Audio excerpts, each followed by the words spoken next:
Hi there, it's Kieran here back again with Brutally Delicious, and today I'll be taking a look at Job for a Cowboy's album, Moon Healer. Job for a Cowboy is a band that I feel was always lumped into the deathcore scene early on in their career. Besides their debut EP, Gloom, however, the rest of their output has been rooted in death metal, and even Gloom showed musical progression beyond the primitive meat and potatoes deathcore archetype of the early 2000s. The band were importantly still in their teens when they produced this EP, and it can be heard in the youthful, ignorant sound. Now with youth comes the inevitable passage of growth, however. The band still had their detractors upon the release of their debut Genesis, dismissing the album as a watered-down offering, albeit an improvement from their core roots. Yet with each preceding release, Job for a Cowboy would be incrementally upping the ante, honing in on their technique and producing an increasingly demanding, technical brand of death metal.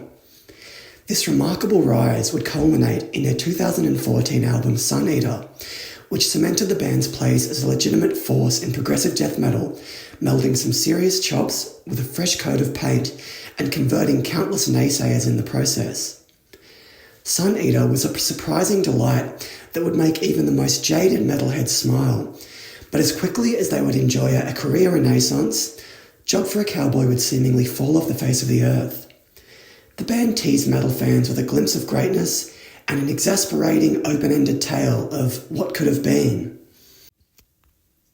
Fast forward 5 years later, and whisperings emerged that the band are preparing new material, but it's 9 years after the metal landscape is completely reshaped and after close to a decade of speculation on whether the band even exists anymore, that Job for a Cowboy emerges from their slumber with their 2024 album, Moon Healer. Moon Healer is in name alone a spiritual successor to Sun Eater, and it backs up this continuity in its substance too. Job for a Cowboy are at their most adventurous yet here, and it's immediately evident that a few years of inactivity would fail to dull their shine. There is a flamboyant and flashy prog grandeur all across Moon Healer.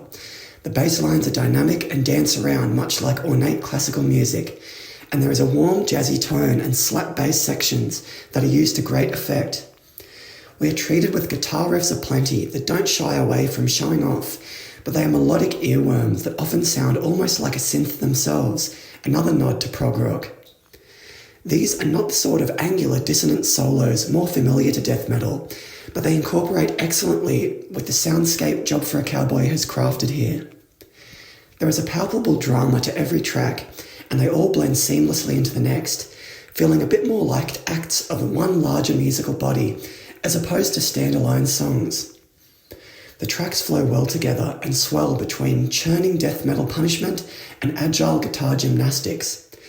There is a lot going on, but the songwriting never feels overcrowded. Every component slots in nicely, and there is an admirable attention to musicality that creates a nice middle ground between the more primitive style of death metal that has enjoyed the spotlight the last few years and purely technical acts that prioritise brains over heart. I think this isn't an album that's bothered with trying to fit in with a metal scene that is reshaped during their hiatus. It shines on its own merit and retakes the reins with style and aplomb. Job for a Cowboy takes technicality and prowess and presents it in a charming package that really shines. The melding of death metal with a progressive leaning isn't a new concept, and it was refined superbly by Horrendous last year, receiving high praise across the board and topping many end-of-year lists.